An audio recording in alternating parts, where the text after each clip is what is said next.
로지텍 콤보 터치 살지 말지 고민 중이신가요? 아니면 애플 매직 키보드랑 고민 중이신가요? 이번 영상에서는 두 제품 중에서 왜 로지텍 키보드를 선택했는지, 그리고 이 제품 과연 살만한지 실제로 써보면서 느낀 점을 중심으로 풀어나가고자 합니다. 안녕하세요. 주인 미상의 물건들 미상입니다. 오늘 가지고 온 물건은 바로 로지텍 터치 콤보 12.9인치 5세대용 제품입니다. 아마 저처럼 아이패드 프로 12.9인치 혹은 11인치나 에어를 샀던 분이시라면 아이패드를 조금 더 잘 활용하고 싶은 마음, 그리고 왜인지 하나 있으면 편할 것 같다 라는 마음이 들어서 한 번쯤은 이런 키보드 케이스형 제품에 관심을 가져본 적이 있을 겁니다.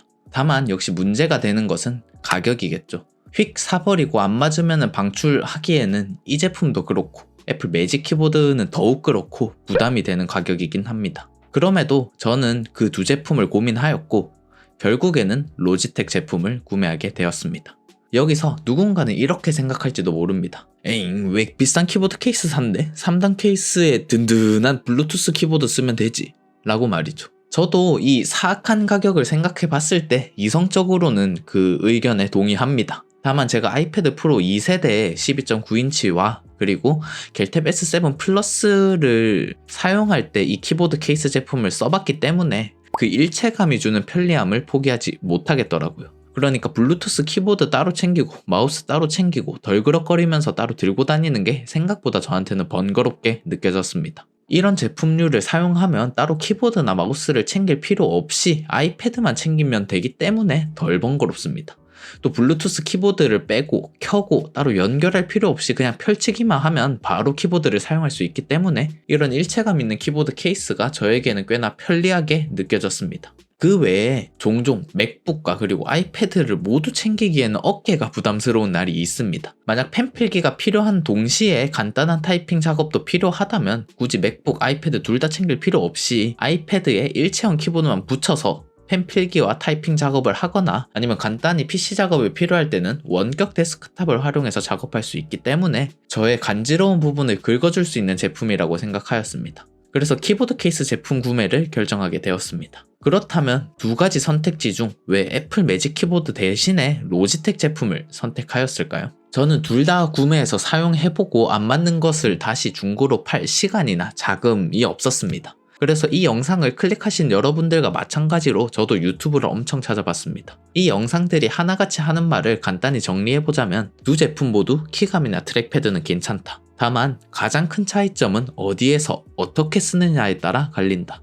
즉 매직 키보드는 뒷면 공간을 많이 요구하지 않으므로 좁은 책상이나 무릎 위에 올려놓고 쓸 수 있다. 따라서 많이 들고 다니고 야외에서 자주 쓴다면 매직 키보드를 추천한다. 그렇지 않는다면 조금 더 싼 가격에 그리고 펑션키도 따로 분리가 되어 있고 트랙패드도 더 큰 로지텍 키보드가 나을 것이다 라고 할 수 있습니다. 제가 사용하는 환경이 어떤가 곰곰이 생각해 봤을 때 무릎 위에 올려놓거나 KTX 책상같이 좁은 데서 쓰기보다는 저는 고정된 자리에서 어느 정도 확보된 곳에서 많이 쓸 것이고, 그리고 서피스나 겔탭, 아이패드 프로 12.9인치 2세대를 쓸 때도 큰 불편함을 못 느꼈기 때문에 조금 더 싸고 펑션키가 따로 있으며 트랙패드가 더 큰 로지텍을 사야겠다 라고 판단하게 되었습니다. 여러분들도 가격, 사용 환경 그리고 트랙패드 등을 잘 고려해 보시고 그리고 키감이나 사용성을 전시되어 있는 매장에서 한번 살펴보신 뒤에 구매하시길 바라겠습니다. 로지텍 제품의 경우는 일단 제 영상부터 참고하시는 게 좋겠네요. 박스 포장. 우선 박스 포장이 꽤 좋았습니다. 예전에 제가 사용했던 제품의 경우는 겉면이 얇은 종이 박스였기 때문에 박스 자체가 꽤나 찌그러져서 와서 이 제품 충격을 좀 받은 게 아닌가 라고 걱정이 들었는데, 이 친구는 꽤나 두꺼운 상자를 썼고 또 안에도 고정이 잘 되어 있으면서 이렇게 리본을 당겨서 서랍처럼 여는 것도 꽤나 마음에 들었습니다. 사용하기 전 앱 설치 및 설정. 이 로지텍 키보드의 경우는 반드시 제대로 사용하려면 앱을 깔아야 합니다. 로지텍도 이 점을 알고 처음 키보드를 연결하면 로지텍 앱을 깔아라고 알림을 뜨게 만들었죠. 들어가서 꼭 펌웨어 업데이트를 해준 뒤에 사용하셔야 합니다. 그렇지 않으면 잔 오류가 꽤나 많다고 합니다. 그리고 이 펌웨어 업데이트를 할 때 절대로 키보드나 터치패드를 사용해서는 안 된다고 합니다. 뭔가 내부적으로 꼬이는 것 같았습니다. 그래서 이 부분은 따로 해야 된다라는 게 조금 번거로웠습니다. 이 키보드 설정은 설정에 들어간 뒤 일반, 키보드, 하드웨어 키보드에서 설정할 수 있습니다. 디자인, 색상, 재질, 그리고 무게. 딱 만져보고 들어보았을 때 꽤나 튼튼하고 묵직한 느낌을 받을 수 있습니다. 로지텍 콤보 터치 제품은 색상은 두 가지가 있는데 어두운 회색 그리고 따뜻한 회색 이렇게 두 가지입니다. 저는 아이패드를 밝은 색인 실버로 선택했기 때문에 깔맞춤을 위해서 케이스도 아이보리 빛이 도는 샌드로 선택했습니다. 색깔은 굉장히 마음에 들었습니다. 다만 짙은 색보다는 오염이 잘 될 것 같다라는 생각이 들었습니다. 재질은 까슬까슬합니다. 피부에 쩍쩍 달라붙는 느낌이 아니라서 촉감은 개인적으로 만족했습니다. 플라스틱에 패브릭을 합친 느낌이고 물에는 젖는 듯 합니다. 민무늬보다 패턴이 있어서 외형적으로는 쉽게 안 질릴 듯 하고 깔끔하면서도 그리 단순하지만은 않은? 그래서 외형은 개인적으로 만족스러웠습니다. 이 제품은 크게 두 부분으로 케이스 부분과 키보드 부분으로 나눌 수 있습니다. 우선 케이스 부분부터 설명드리겠습니다. 옆면은 실리콘으로 되어 있습니다만 스피커 부분이 있는 부분은 더 말랑하고 나머지는 조금 딱딱한 편이라서 이 케이스를 끼고 빼는 게 굉장히 어려웠습니다. 이러다가 케이스가 망가지는 게 아닌가 싶을 정도였습니다. 또 펜슬이 붙는 부분은 아쉽게도 보호가 안 되고 펜슬 보관 또한 안 되었습니다. 저야 펜슬이나 패드를 막 다루는 편이라서 그래도 좀 괜찮지만 저와 다르게 애지중지 쓰시는 분들에게는 펜슬이나 패드 상단부에 기스 날 가능성도 있고 펜슬을 덜렁덜렁 들고 다니다가 잃어버릴 가능성도 있기 때문에 이 점이 조금 아쉽게 느껴질 수도 있을 듯 합니다. 구멍은 맞게 잘 나 있습니다. 다만 충전기 꼽는 부분이 꽤나 두툼하게 되어 있어서 사용하는 충전선에 따라서 제대로 안 꽂히는 경우도 존재합니다. 제가 그래서 원래 쓰던 충전선을 포기했습니다. 스피커 부분은 조금 더 말랑말랑한 재질로 되어 있는데 이 부분이 가장 먼저 손상이 될 것 같았습니다. 그래서 사용자에 따라서 좀 많이 헐렁해져서 보기 싫어지는 경우도 있더라고요. 그렇게 되면 저는 그냥 이 부분 과감하게 칼로 잘라버릴 생각입니다. 그 외에 버튼의 경우는 잘 표시가 되어 있고 또 보기와 다르게 잘 눌러져서 만족스러웠습니다. 이제 뒷면입니다. 뒷면은 까슬까슬한 재질로 되어 있고 로고가 깔끔하게 박혀 있습니다. 킥스탠드는 얇긴 하나 타이핑할 때 밀려나지 않고 잘 버팁니다. 다만 서피스와는 조금 다른 점은 최대 각도로 편 상태에서 각도를 조금 주어서 필기를 할 때는 화면이 꽤나 흔들렸습니다. 이 점 참고하시면 좋을 듯 합니다. 또 접히는 부분에 케이스에 주름이 생겨서 나중에 이 부분이 어떻게 될지 조금 걱정이 되긴 합니다. 이제 키보드 부분입니다.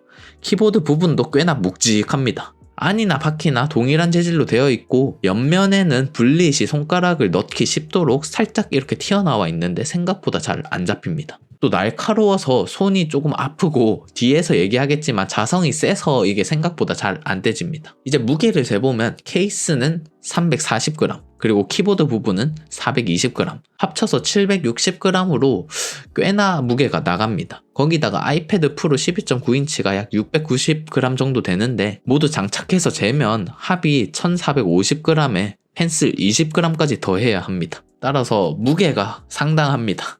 자성 한마디로 말하자면 이 제품 자성이 엄청 강합니다. 예전 2세대 모델을 썼을 때는 자성이 약해서 오히려 덜렁덜렁해서 불편했는데 지금은 자석이 부착 부분을 꽤나 꽉 잡고 있어서 마음에 듭니다.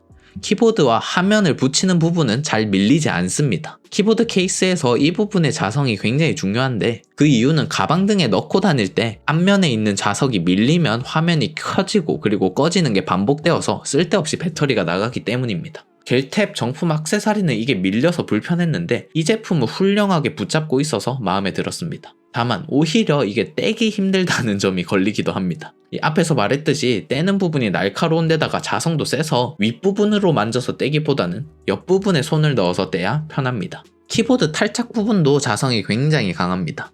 이 부분 견고해서 마음에 들긴 하지만 분리할 때 정직하게 당겨서 떼면 안 되고 옆으로 비틀어서 떼야 효과적으로 뗄 수 있습니다. 또 이전 모델들과 다르게 이 키보드 부분을 역방향으로 붙일 수 있다라는 장점이 있습니다. 원래 이런 키보드 달린 제품들은 키보드를 분리하고 나서는 이 키보드 부분을 어디다 올려놓아야 될지 애매할 때가 많습니다. 뭔가 공간을 차지하기도 하고 너저분해지니까 말이죠. 근데 이 제품은 반대로 뒤로 붙일 수 있어서 굉장히 정리가 하기 편합니다. 일체감도 높고 그리고 필기할 때도 뒤에 붙이면 높이가 생겨서 나쁘지 않습니다. 다만 이 부분은 사람에 따라서 너무 높게 느껴질 수도 있을 듯 합니다.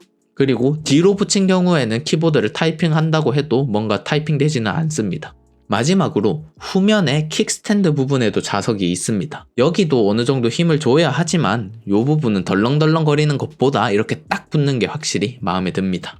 키감. 제 개인적인 평을 하자면 조금 먹먹한 느낌이 있습니다. 제가 원래 쓰던 키보드보다 힘을 조금 더 줘야 하는 느낌? 쫀쫀한 느낌과는 좀 다르게 이게 키가 안 먹히는 거 아닌가? 조금 부담스러운데? 이런 느낌입니다. 제가 쓰는 맥북은 경쾌하게 뽀복뽀복 이런 느낌이라면 이 친구는 약간 머걱머걱 이런 느낌입니다. 나쁘지는 않은데 그렇다고 엄청 좋지도 않은 느낌이랄까요? 이게 전체가 그런 느낌이 아니라 제 제품은 키보드 오른쪽으로 갈수록 키 타이핑 느낌이 더 먹먹하게 느껴집니다. 타이핑할 때 평소 쓰던 키보드랑 느낌이 달라서 오타가 많이 났는데 생각보다 키감이 마음에 들지는 않았습니다. 물론 적응하면 달라지겠지만 사람마다 굉장히 불호로 느껴질 수도 있기 때문에 이건 꼭 전시 매장에 가서 타이핑을 해보시길 추천드립니다. 타건음과 키보드 크기. 기본적으로 노트북 그리고 맥북 타건음이랑 비슷합니다. 소음이 없는 편은 아니고 노트북 키보드 소음 정도?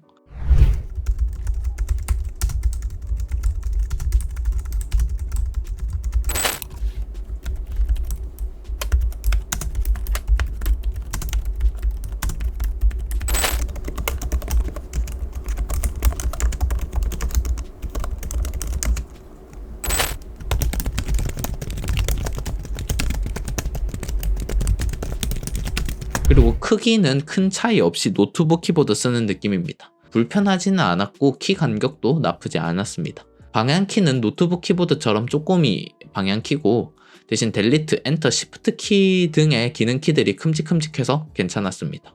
펑션키. 매직 키보드 대신에 이걸 선택한 이유이기도 합니다. 물리적으로 펑션키가 바깥으로 나와 있다 라는 점입니다. 이게 있으니 소리 조절, 그리고 키보드 백라이트 조절, 밝기 조절 등을 키를 통해서 바로바로 할 수 있기 때문에 편했습니다. 다만 원격 데스크탑을 쓰는 사람들은 이거 조금 당황할 수도 있습니다. 왜냐하면 이 키보드는 아이패드용 펑션키만 존재하지 F1이나 F4와 같은 보통 컴퓨터에서 많이 쓰는 키는 배정되어 있지 않기 때문입니다. 게다가 ESC도 따로 존재하지 않아서 습관처럼 ESC를 눌렀다가 아이패드 홈화면으로 나간 적이 엄청 많았습니다. K380과 비교 시에 조금 차이 나면서도 크게 아쉬웠던 지점이었습니다. 물론 키 조합으로 F키와 ESC를 사용할 수 있으나 불편한 것은 변함이 없었습니다. 저는 그래서 지구본을 일단 ESC로 배정해서 사용하였습니다. 이 점은 원격 데스크탑을 쓰시는 분들에게는 조금 불편할 수도 있으니 꼭 참고하시길 바라겠습니다. 먹통. 종종 먹통이 되는 문제가 있습니다. 이는 연결의 문제라기보다는 소프트웨어적으로 오류가 있는 듯합니다. 이게 먹통이 되면 터치패드와 일반 키는 먹히지 않습니다. 다만 펑션 키는 작동하기 때문에 이 펑션 키를 눌러주면 해결이 되긴 합니다. 하지만 이게 자주 이러니까 굉장히 짜증이 납니다. 이런 원인이 펌웨어가 꼬인 것일 수도 있다고 해서 해결하려면 앱을 통해 새로 업데이트를 해야 한다라는 말이 있습니다. 그 방법은 로지텍 앱에 들어가서 화면 내에 있는 이 그림에 있는 Q, W, E와 지구본 아니면 컨트롤, 옵션, 커맨드 키를 눌러서 옆에 뜨는 펌웨어 업데이트 부분을 누르면 됩니다. 하나 할 때 대략 5분에서 10분 정도 소요가 됩니다. 하지만 저는 이걸 하고도 계속 먹통이 되더라고요. 무엇이 문제인지는 모르겠습니다.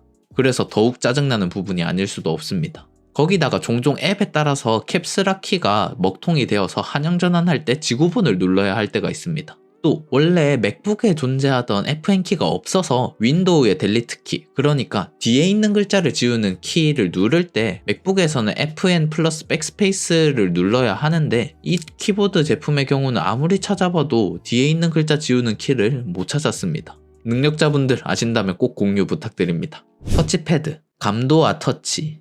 우선 터치패드의 감도는 굉장히 좋았습니다. 마치 매직 트랙패드나 맥북에 있는 트랙패드를 쓰는 듯한 느낌이었습니다. 꽤나 부드럽게 작동이 되고 무엇보다도 이 어디에서든 클릭이 가능하다라는 점이 좋았습니다. 물론 저는 클릭보다는 터치를 많이 쓰긴 하지만 말입니다. 크기.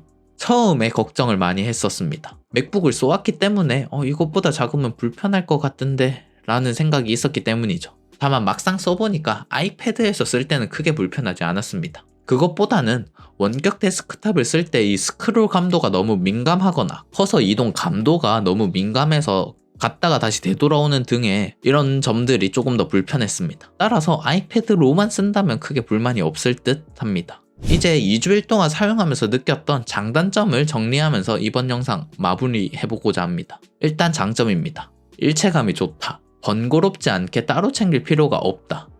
케이스 단독으로 사용할 수 있다. 디자인이 깔끔하고 자성과 마감이 좋다.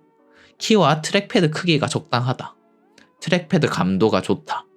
기능키가 따로 밖으로 나와 있다.